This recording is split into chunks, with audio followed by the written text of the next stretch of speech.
What up, YouTube? Back again with another video. I really feel a lot of clarity this morning after working out.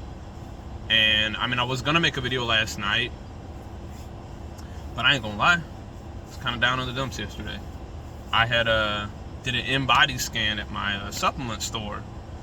They offer free body weight scans, and you get to find out your water weight, your fat percentage, your muscle percentage, whether that's gone up or decreased. It's got like all the past ones on there too, including the ones that are forward.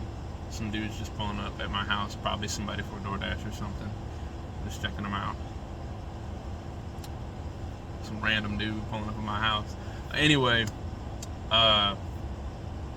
it just gives you all the information that you need if you're trying to know, like, in depth, like what, oh, never mind, that's my dad. It gives you all the information you need to know where you're going from. And the crazy thing is, I thought I was doing good in the gym, bro. I was feeling good, hitting good lifts, hitting great lifts, right? But my eating was a little off, bro. And when I saw those results, bro, I was so disappointed, bro. There is nothing that makes me more disappointed in myself than a bad body scan. Now, some people will say, stop looking at that stuff. Stop looking at your weight so much. Now, I guess it's one thing if you're looking at it every single day. That's a bit excessive, okay? Looking at it maybe once every couple weeks. I say two. If you want to be excessive, I say 2 weeks. That's the only healthy excessive in my opinion, because a week, a week is like not that consistent. Like 2 weeks though, if you can consistently have a behavior for 2 weeks, even 3 weeks, then that's pretty good. Then see where you're at. Anyway, I saw where I was at and I didn't like it at all, man. And that motivated me to lock in more. I wasn't getting enough meals, I've been sleeping in. I shouldn't be doing that. I know better. And the crazy thing is, for some time now, I've been knowing that's what I've been having to do. But yet I hadn't been doing it. For some reason, I was waiting for the perfect time. Waiting for the perfect time to start back up early again. When all I needed to do was just sacrifice going to bed early, regardless of how many meals I ate, so I can get back on track. You know what I mean? So if there's something in your life that you're waiting to do, and I've said this probably before in another video, if there's something in your life and you're waiting to do, stop waiting. There's never going to be a perfect time. Just freaking do it. Stop waiting. Those doors and those opportunities aren't going to present themselves, and you're not going to be able to create those opportunities if you don't create them. Like, it's literally that simple. Like, sometimes you have to create the opportunity for the opportunity to even arise. Sometimes you get those opportunities. We're just that blessed sometimes. Sometimes you're just that blessed to get that opportunity. But sometimes, a lot of times, you have to make that opportunity yourself. And I think that's one thing that I was struggling with, is just not making the opportunity to do it, making the time to do it. And I know I've talked about that before too. Stop trying to say you don't have time. You do have time. You do have time. Make the time to do it. Okay? A lot of us, we're lazy. We don't like to admit it. We are freaking lazy. We're addicted to comfort. And that's the issue. And for me, I noticed the best time, at least for me, to work out is in the morning. So we're good in the morning. I've got clarity. I'm vibrating higher. I just feel better. I'm ready to just take on the day. If you wake up and you conquer your morning, you're ready to conquer the rest of the day. If you wake up scrolling on your phone, doing nothing, just rolling over in your bed, like, damn, I don't want to do this, you're not gonna want to do it, And one thing that I've been really trying to instill in myself is discipline. Discipline, I don't care what nobody says. Screw motivation. And anything that comes along with that. What you need is discipline, okay? Motivation only lasts for a second, bro. It may feel great, but discipline is true freedom. Discipline is being in actual control of your life, being in control of your decisions, being in control of whatever comes up in your mind and says, oh, let's do this. And you're like, nah, that's not a good idea. Let's do this instead. Discipline is freedom. And it may not feel like it at first, but when you'll realize, okay, I'm making the choice to do this. You have to think about the long term, not just the short term. Short term is good, but you have to think about how things are going to benefit you in the long term. Okay? Me going in the gym early in the morning, getting that out of the way. Now I feel good. I feel healthy. I feel strong. You know, I feel like a man. Okay? Like, if I was to just wake up and not do any of that, you know, I'm gonna feel like a piece of crap. I'll be honest. And I'm pretty hard on myself, and I think it's good to be hard on yourself. I mean, you shouldn't try to tear yourself down, which I know a lot of us are guilty of doing that, but you want to be hard on yourself to where you have standards. You know what I mean? If you want to keep those standards, because when you fall below those standards, then you're not going to be the person who you want to be. To be the person that you aspire to be, you have to have habits that are in alignment with that person. And you can't have habits that aren't in alignment with that person, okay?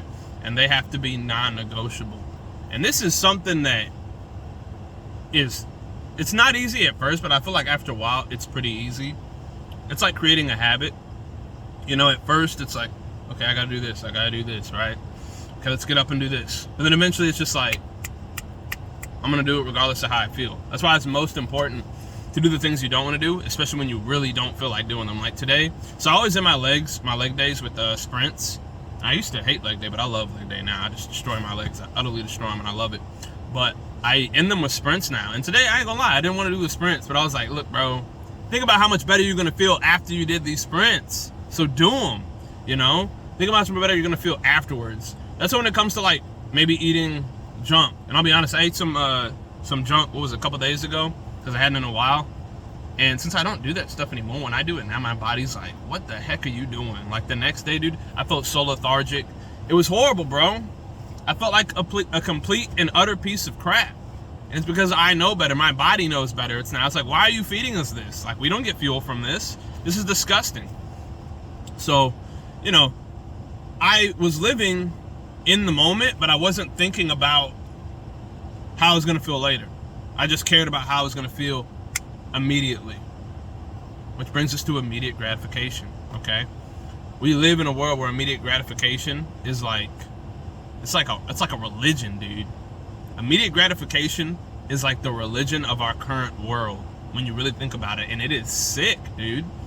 It's how social media is set up. It's how our lives are set up. It's how all the food is set up around here, you know, like just going to fast food and getting it instantly, you know, go on social media, making a post, half naked or something and getting all these likes, you know, getting that rush of dopamine instantly, you know, and I think the smarter thing to do, and I always use the gym as an example because it's one of the best examples, is, you know, when you start off the gym, you don't see results immediately, but a month or 2 months or 3 months to 4 months to even a year later, you're like, wow, especially if you're locking in and eating right, getting the right amount of sleep, consistently hitting your workouts, right?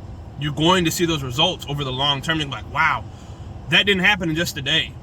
And it brings a sense of healthy pride to where you're like, I worked for that. I achieved that.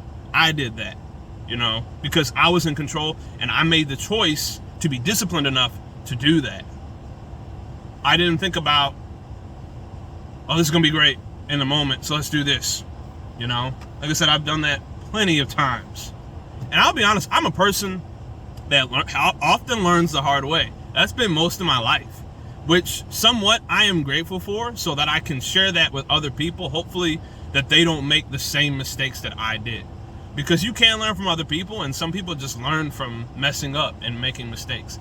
But do I really believe that you should go your whole life making mistakes just so you can learn from them? No. If you know better, don't freaking do it. You know, just don't do it.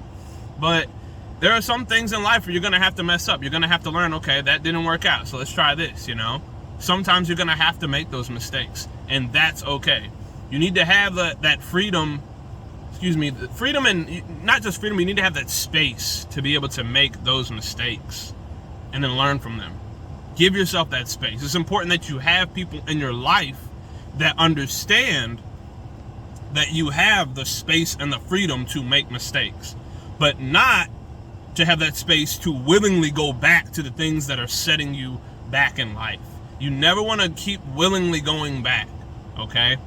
It's the same. The Bible even talks about, just being willingly sinful. It's completely different than just falling short, okay? When you're willing to do something, you're willing to suffer the consequences, You knew what was going to happen from it. You knew it was a bad idea to begin with, and yet you still did it. And, it's a very foolish thing to do. I played the part of a fool in my life for quite a bit, and I'm sick of it. And if you're sick of it too, then I suggest you get up off your butt and start doing things that you want to do with your life that are hard for you. You have to get uncomfortable. You have to. That's the only way. You have to get uncomfortable. I don't care what nobody says. You're not going to get anywhere being in the comfort zone. Okay? Complacency is going to destroy you. It's a disease. Same with immediate gratification. All right. I'm out. You guys have a blessed day.